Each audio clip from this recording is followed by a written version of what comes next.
சென்னையின் பல்வேறு இடங்களில் குறிப்பாக பொதுமக்கள் கூடுகிற பகுதிகளாக இருக்கக்கூடிய பொது இடங்களில் இலவச வைஃபை வசதியுடன் கூடிய ஸ்மார்ட் கம்பங்கள் அமைக்கப்பட்டிருக்கிறது. ஆனால் இது பெரும்பாலுமே பொதுமக்கள் பயன்பாட்டில் இல்லாத ஒரு நிலைதான் இருக்கிறது. ஸ்மார்ட் கம்பங்கள் என்றால் என்ன, இதன் பயன்பாடு என்ன என்பது குறித்து பெரும்பாலும் பொதுமக்களுக்கு தெரியாத ஒரு நிலைதான் உள்ளது.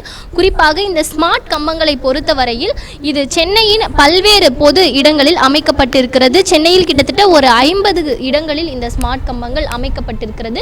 இந்த கம்பங்களை பொறுத்தவரையில் ஒரே கம்பத்தில் பொதுமக்களுக்கு தேவையான வைஃபை வசதி, இலவச வைஃபை வசதி அமைக்கப்பட்டிருக்கிறது. அதே போல ஒலிபெருக்கிகள் அமைக்கப்பட்டிருக்கிறது.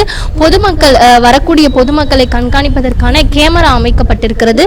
மேலும் பொதுமக்கள் தங்களது குறைகளை தெரிவிக்கும் விதமாகவும் ஸ்பீக்கர்களும் இந்த ஸ்மார்ட் கம்பத்தில் அமைக்கப்பட்டிருக்கிறது. குறிப்பாக பொதுமக்கள் அதிகமாக கூடக்கூடிய பகுதிகளாக இருக்கக்கூடிய மெரினா கடற்கரை, பெசன்ட் நகர் கடற்கரை உள்ளிட்ட பல்வேறு கடற்கரை பகுதிகள், அதே போல சில முக்கியமான சென்னை மாநகராட்சி பூங்காக்கள் உள்ளிட்ட பகுதிகளில் இந்த ஸ்மார்ட் கம்பங்கள் அமைக்கப்பட்டிருக்கிறது.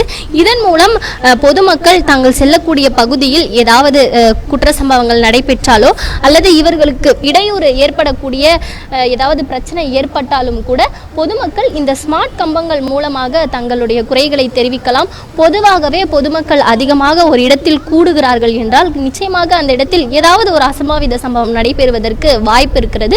அந்த வகையில் இந்த அசம்பாவித சம்பவங்களை தடுப்பதற்காக பொதுமக்களின் நலனை கருத்தில் கொண்டு இந்த ஸ்மார்ட் கம்பங்கள் அமைக்கப்பட்டிருக்கிறது. பொதுமக்கள் தாங்கள் இருக்கிற பகுதியில் ஏதாவது குற்ற சம்பவங்கள் ஏற்பட்டால் அல்லது அவர்கள் ஏதாவது பாதிக்கப்பட்டால் இதோ இங்கு இருக்கக்கூடிய இந்த பொத்தானை அழுக்கி, அதாவது இங்கு இருக்கக்கூடிய இந்த பட்டனை கிளிக் செய்து இங்கு இருக்கக்கூடிய ஸ்பீக்கர் மூலமாக அவர்களது குறைகளை தெரிவிக்கலாம். இந்த ஸ்பீக்கர் மூலமாக பொதுமக்கள் தங்களது குறைகளை தெரிவிக்கும் பொழுது இது நேரடியாக சென்னை மாநகராட்சி கட்டுப்பாட்டு மையத்திற்கு சென்று அதன் மூலம் நடவடிக்கையானது எடுக்கப்பட்டு வருகிறது. பொதுமக்கள் இதை எப்படி பயன்படுத்த வேண்டும், இதன் பயன்பாடு என்ன என்பது குறித்து பொதுமக்களுக்கு விளக்கக்கூடிய வகையில் மாநகராட்சி சார்பில் இது போன்ற பதாகைகளும் வைக்கப்பட்டிருக்கிறது. ஆனால் பெரும்பாலான மக்கள் இதன் பயன்பாடு என்ன என்று தெரியாமலே குறிப்பாக பொதுமக்களுக்கு இந்த ஸ்மார்ட் கம்பங்கள் என்றால் என்ன, இதன் பயன்பாடு என்ன என்று தெரிய வந்தால் அனைவருமே இதை பயன்படுத்தக்கூடிய ஒரு சூழல் ஏற்படும். எனவே இது குறித்து பொதுமக்களுக்கு தேவையான விழிப்புணர்வை சென்னை மாநகராட்சியானது ஏற்படுத்த வேண்டும் என்பது பெரும்பாலானோரின் விருப்பமாக இருக்கிறது.